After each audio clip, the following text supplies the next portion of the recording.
Hey, it's apple season, so no better way to kick it off than to make an apple pie. We've got a neighbor who, just for the hell of it, mows our lawn because he's a nice guy. His favorite thing in the world is an apple pie, so I like to make sure that Steve gets an apple pie every now and again, and this is the first of the season. So I've got 2.5 cups of flour, you know, the good neighbor thing. He's a good neighbor. Good neighbors are so valuable.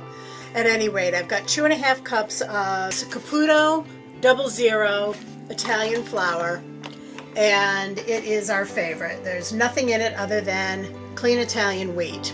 Now, I'm being lazy. I'm not sifting today. My trick for that is fluff your flour with a wire whisk. Break up any lumps, aerate it, and not have the sifter send everything flying everywhere because that would happen. It works for me. Hey, you know what? Comes out. There we go. Now, this one is butter rich. I'm not using anything but whole butter. I always talk about softening butter. This is the time making something like this where you want your butter to be hard, chilled, cold, what have you. So, I'm just going to be breaking this up randomly. Good way to get out the aggression. It's incredibly satisfying. Do a couple things differently just because I like a real flaky risen. I like a thicker pie crust. I think the point of the crust is to actually taste it. So this is salted butter. It's maybe a little saltier than just squeeze it. Let's just say we did. All right. What's really important with this is you don't want to overactivate your flour. So if you can do this in a food processor, but if you really want to contemplate things, very, very delicately, with your fingertips, very lightly, work your whisked flour with the butter. Flake the butter. Fingertips. Fingertips. That's the way we're taught if you're going to do it by hand. So here's a close-up of it. Very nice. Look at that. Look at that. It's up close. Bumps. There's a little bit of butter in there, but no big deal. A lot of that's going to come out once you add the water. And what I'm adding is going to be a 1/2 cup of cold water because you want that butter to stay cold. So sprinkle a little bit. You only want enough to really make it hold together. And we're still going to be real delicate at this point. okay, this is the difference between recipe and technique. Recipe, you do everything exactly the way they tell you to do it. Technique is you do it until it's right, and then you stop. And so, you know, if let's say that she needed more water, you'd add more water. It's all about getting the feel of the dough the right way. And we're to the point now, you're going to see this flake like that. This is what the water's doing. It's pulling it all together, but we haven't broken up any more of the butter. So at this point, I'm going to take it out onto the board. Pardon the bowl. Move the bowl over here, and I'm going to do this in 2 sections. They're going to be 2 discs because they're making a double crust pie, and I want this to just hold together. So this dough needs to rest. Now you see the dough right now, how there's still some dry parts of it that are not coming together. Well, Christine has enough butter in it that if you press on it, it's going to come together. If you add more water to this, thinking, oh no, I've got to get it so that all of the dry ingredients are incorporated, you're going to have too much water in your dough. It's not going to work right. So that's what you do. You put it into a ball and see how it's all coming together now once she incorporated it. And I'm actually using, for me especially, a very delicate hand with this. There are going to be some dry parts left over. That's okay. We're going to get enough out of this. I think that's what that extra 1/2 cup flour is, because we're going to pick out all of these buttery chunks. You're going to be adding more flour to it when you roll it out, but you want to make sure, like Christine said, you get all the butter in there. So what I'm going to do is wrap this in cling film, saran wrap, and we're going to refrigerate it so everything sort of comes together, has a chance to rest. We'll come back and we're going to roll these out. Now we're rolling out pie crust.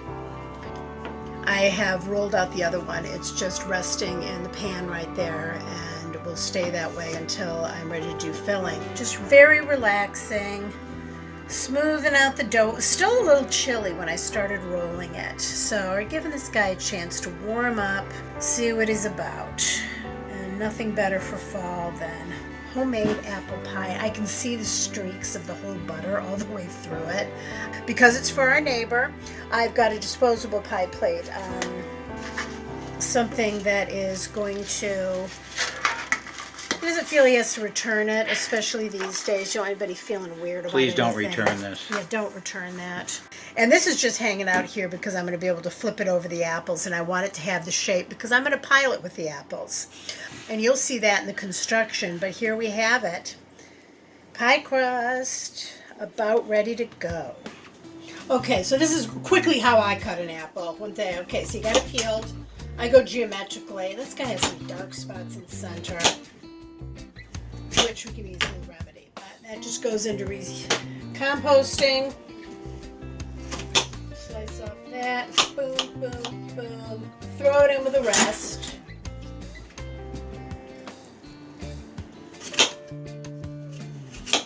Some deep seeds in there. There's just different ways of doing it. You do whatever you're most comfortable with.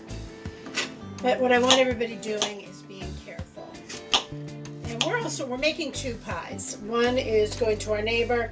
The other one, we had to do two because of how we did the crust. The other one's going to go to Jordan, and he can take that into his job and to his co-workers. Probably about a half cup of flour in there. I like a juicy pie. I don't like a runny pie. So, we're mixing this in. Now, Florida crystals, cane sugar, cane juice, a little bit but not too crazy. And I will tell you why. Something I love to add, I discovered a couple years ago to add to apple pie is I like a background and a apple cider fruit spread. Trader Joe's had an apple cider jelly. Now they've got a fruit spread. Throw some of that in to give your apples a bit more of a background. Now, no apple pie would be complete without a hefty dose of cinnamon. When I say hefty dose of cinnamon, seriously, I'm heavy-handed with this stuff. Use what you want, but we like cinnamon. And if that's not enough, you will never find me without less than 7 containers of pumpkin pie spice. It has everything in it. The whole thing is you want this stuff coated. And where you're going to see this next is going to be in a pan on the stove because I like to cook and thicken my apple pie filling before it goes into the homemade crust. And not to be left out, we grabbed this for an unbagging, but some Fuji apple juice. Fuji apple. Let me see that. It's, yeah, try We that. did an unbagging on that, but not everybody's going to see that. So there's a Fuji apple from Wegmans, 100% cold pressed. You don't have to use these things. You can use whatever you have. There's a lot of places that, especially this time of year, that are squeezing nice, fresh apple juice. All right, so as we can see, this is ready. We're going to meet you at the stove, show you how this cooks down. All right, put my pan on medium high. I put some brown butter ghee that I made the other day, clarified butter, a little nutty because it was made from more browned butter. And here goes my apple pie filling. Sizzle. Sizzle, sizzle. Jordan, that's for you. And I could have chosen a bigger pan, but I love this pan, so I'm using this pan. Trust me, if there were twice as many apples as that, she'd be trying to I cram stuff it them in into this that damn pan, and that's just how it is. So the idea is to get it a little thickened. You're cooking your flour a bit. You're melting down that wonderful apple cider fruit spread, getting your sugar incorporated, and just giving these apples a chance to absorb all of that flavor. You're going to see it in a few minutes when it cooks down a little bit. And I'm just giving it a chance here. We're getting it started. You'll see it as it goes along. And I'll tell you how long it took to get there. All right. I think we're done. What I wanted to do was thicken the flour, melt the jam, melt the sugar in, get the spices activated, and you can see it's actually reduced by about a quarter. I'm going to check this for seasoning, and we're going to meet you back over at the table and put these pies together. Just so you know, this took about This I'd was say not about even, about 8 minutes. not even 10 minutes exactly. Yeah, It was 8 minutes if eight I'm looking at minutes the to clock properly. get it here, and then just to get it started. But you must keep stirring it because you can see now the sauce is all on the bottom, and that's what holds this together. Perfect. We'll see you at the table. All right, so I've tasted it, and to be perfectly honest, if this was for me, I'd leave it as it is. But I don't like things too sweet. So I'm adding a bit more sugar. This is a season to taste item too. There are no exact measurements. I'm probably adding another quarter cup of the turbinado sugar to this. I also want to add more cinnamon. In tasting it, I like making sure it's all spread out in there. So I've got what I consider the pretty crust right here. Uh-oh. And it's not that pretty, but we can make it pretty. Now, I'm going to go around the edges with a little bit of water, and that will, you'll understand why later. I will show you why. We don't do anything without reason. Some questionable, but there's always a reason. Okay. Not necessarily a good reason. Well, yeah. Okay, so from the bottom we spoon, and you see that? You're getting that wonderful sauce made from the flour, the juice, the cinnamon, other spices, and that wonderful apple cider jelly. We've got our apple filling, and I'm going to cook a couple more apples for the second pie for Jordan's work team, and just moving this out because we got some nice crust here to fill.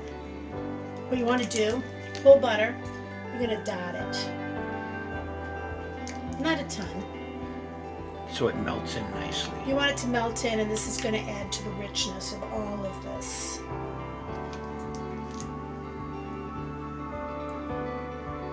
And I think that's good. So I'm going to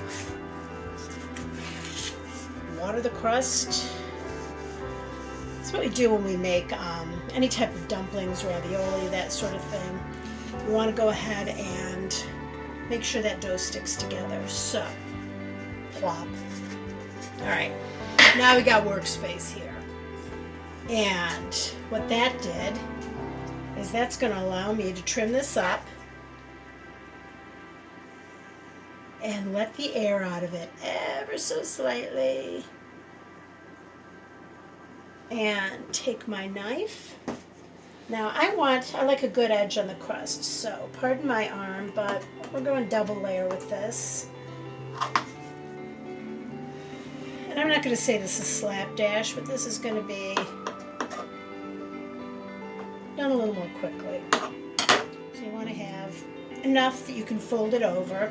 It's also going to keep it from spilling over in your oven. You want a decent amount of crust. You don't want to skimp on that part of it. Now, what do you do with that crust? That crust you put to the side. If it was my mother, you'd roll it out, you'd coat it with butter, cinnamon, sugar, make pinwheel cookies out of it. Oh yeah, it's like childhood memory. I just remember that. It was almost better than the pie. My mother would do the same thing. Exactly. Yeah, it's something about moms during those times. They just knew how to take the most simple thing and make it good. So, blah blah, I'm cutting the crust, evening the crust up. There we go. And this, there's a reason it's homemade. Homemade's all about the taste, your ingredients and what have you.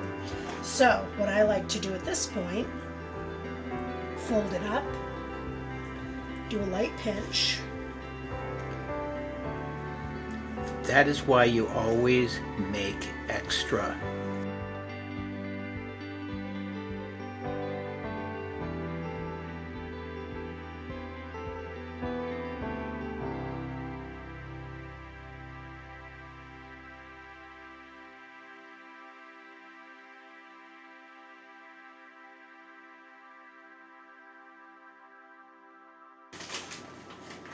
All right, so what I've done is I've taken my hands and I've put a little bit of water on top of the pie crust. You can see it there. My favorite part of the pie, when my mother would make it, was always the top crust. Because the top crust would have a layer of spice. We just want spice everywhere. Flavor this baby. And then you got this crunch. You're gonna put the water on it as you want it to stick, but I've got this crystallized, beautiful turbinado sugar, sparkly. And I'm going to put that through the spice. And it's going to caramelize and put a little tiny bit of a crunch on top of the pie crust. And this is something that I do with my apple crisp. Any type of pie that I make, I have to put the sugar on top of it. It just reminds me of my mom and eating that top pie crust. I actually got in trouble several times for eating the top pie crust and not the rest of it, like off the whole damn pie, because that was my favorite part. So I don't recommend that, but I'm not going to tell if you do. So much about cooking is taste memory. You remember things from childhood. It's wonderful. Yates Cider Mill. You and Yates Cider Mill and the cider donuts, and I will never forget getting back there once and how much fun that was for both of us. So I've got this scrap crust. Let's decide what we're going to do with that. And this pretty much is ready to go in the oven right now. So I'm going to set our oven to 375 degrees, let it crisp up, and I'm probably going to turn it down a little bit, keep a good eye on it. So we're going to come back with a freshly baked apple pie. And this is the finished product of our homemade apple pie. Thank you so much for watching our videos. Bye-bye.